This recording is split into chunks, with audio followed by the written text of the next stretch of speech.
Pat back with another video. Appreciate everybody that's subscribing again. Thank you. Today we're gonna go over the first day trial of the Diddy case. Come to find out, Diddy wasn't the only freak. Let's listen. I'm gonna go with first the male escort or the LAPD officer. Whatever's more entertaining. They're both entertaining. Okay, so the male escort gets on the stand, right? Black male escort. Yes, he's a black man. He's like probably like 5'7", really stocky, like muscle. I could tell when he walked in. I'm like, oh, he must be like a dancer or something. Oh no, Charlamagne's body could never. Okay. He's like a dancer or something. So he gets on the stand. Let her finish, please. Baby, listen, look at you sitting over. Sit up, looking all pudgy.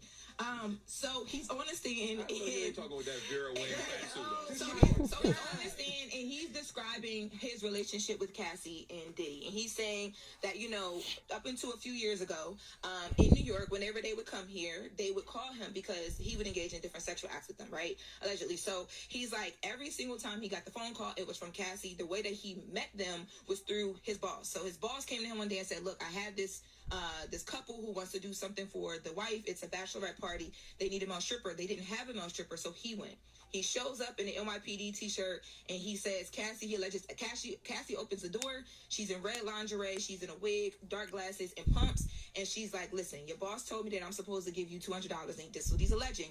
And instead, she gives him $4,000. She's like, I want to explain to you what's about to happen. So this is not a bachelorette party. My husband likes to do special things for me. He wanted to do this for my birthday. He just wants us to like rub baby oil on each other and, just kind of like get familiar with each other. And whatever happens from there, if you're comfortable, I'm open to it. Mm-hmm. So he's like, okay. So he goes in. He says when he walked in on like just okay. He literally said Cassie was one of the most beautiful women he ever seen in his life. He couldn't even believe that it was happening like this. So he walks in and he alleges that Puff was there sitting in the room, but you couldn't tell it was him because he had a bandana tied around his face and he had a hat on and he was sitting in the corner. He said that they got into it. He says that they were rubbing each other with the oils. There was other lubricant there as well, and that him and Cassie had sex on the couch in that hotel allegedly, and that the whole time Puff sat in the corner and masturbated. Executive producer, that's what he calls it. And he did. Nigga's a cockhole. Oh my god, you niggas is into weird stuff, bro. I actually thank God I never got into Hollywood because this is ridiculous, bro. He did say that he never Puff never got involved, but he was telling them what to do at different times. That's how we know he don't make beats. And he also made it clear too that on the first time that they linked up, Cassie told him like, you have nothing to worry about. My husband is not gay. He's not going to touch you. He's not going to whatever. He just he might tell us what to do or whatever, but he's not going to be. It's just going to be us doing the physical things. He said that they linked up a lot more times after that, but he did say that there was two things he said. He said one time he couldn't get hard anymore because he went to Cassie's house. They got comfortable with him. He came to Cassie's house. When he was there, Cassie and Diddy was in the room. He was outside in the living room. Diddy comes out and goes off on Cassie, like allegedly beats her up bad because she took a long time to come back in the room to him. And he said after he saw that was his first time seeing her get physically like touched. He couldn't even engage in sexual activity with the two of them. And they haven't gotten to cross-examine him yet. Like Diddy's team started and then they had to stop. What about the urination? The urination thing. So he randomly was just like recounting their experiences, and he just came out and said, yeah, like, because they were asking him, what are some of the things you would have to do? He said, well, one time Cassie asked me to, urinate on her. On her. And now we all gasping like, wait, because the prosecutors. Oh, so Cassie asked him, not Diddy. Exactly. Because the prosecutors opened up that literally probably like 15 minutes before that. The prosecutors were like, Cassie is going to tell you that Diddy allegedly made this escort urinate on her. That there's an escort sitting in front of us sworn in on the stand saying, no, Cassie told me to do that. And this is what I was talking about yesterday when I said they about to. Now with that, wait, let him finish. Cassie do it, and I hope her husband isn't hearing anything he didn't already know. Yeah, right. Because if not, that gonna make for some very awkward moments at home. No, if Cassie's already a freak, she probably got her husband doing the same thing too. Just because she was a freak with somebody, it don't stop. They stay being freaks.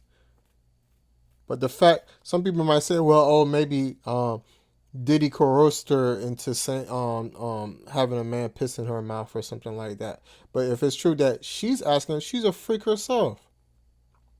Now it doesn't take that Diddy was abusive, but it make it, the way everybody's making it seem like she's a slave and he just had her doing all this freaky stuff and she couldn't get away from it. And they're just explaining that Cassie or Diddy went and got somebody for her birthday, supposedly, or whatever the case was, to say that, oh, my husband wants you to come and do this for my birthday or whatever.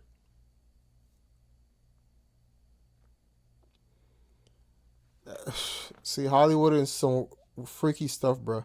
Yeah. And if you didn't know that your wife Did got this. urinated on and didn't find this out in court, It's a lot. could you handle that? But let me tell you, not Bro, it's only if Diddy is the one that was pressured, but if she's a freak and she's asking men to pee, her husband is probably doing it too. Or she probably asked. So this ain't new news. only because he had left. He was in the back of the court and then he went. I think they took up to like a back room. But the you know, Diddy's all the kids. Diddy kids are there, Yeah. right? So his daughters are there. I was sitting behind them. It was awkward for me to watch them have to listen to all of this. After he started, the male escort started getting into a lot of the masturbation and stuff. They got up and left. Who told him to leave? Did he say leave or? No, Diddy didn't tell them to leave. I don't know if there was a conversation or not. I looked up from writing and I saw them get up. So I don't know. But I know that they were like checking on each other throughout. I saw them ask like Christian at one point, like, you okay? Because they brought Kim into this as well, like having conversations about the jealousy that was between Puff and Cassie, because, you know, the defense is just trying to paint this as like this was just a jealous, toxic relationship. And it started with Diddy not being able to leave Kim alone up until the time of her passing. But there's more. I got to bring this back at the I top of got next more hour. questions when we come. Yeah, it was just a freaky ass relationship, pretty much. And Cassie was a freak herself. But Diddy was abusive. We seen from the video or whatever the case may be. But it's crazy that obviously he was trying to pay her to shut up, so they don't know how freaky he is. But going through all that, y'all made it seem like the man was just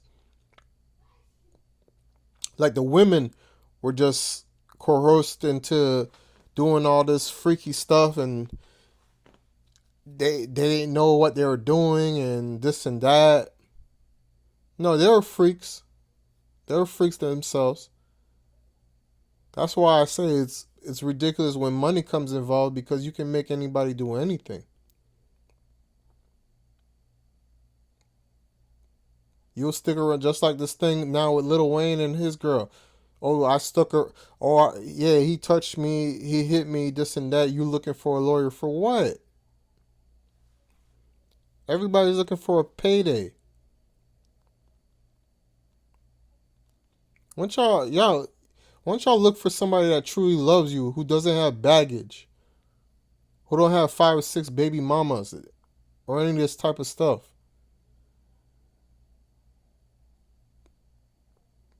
But at the end of the day, Diddy, you had this coming. You've been in so much nonsense back in the day. This is what happens when you don't know how to control your anger. And you thinking that money makes you bigger than everybody else. You are going to find your day. They all finding their day. Suge Knight, Diddy, they all finding their day. At your old age, you shouldn't be going through this nonsense. You should be raising your kids, chilling, relaxing.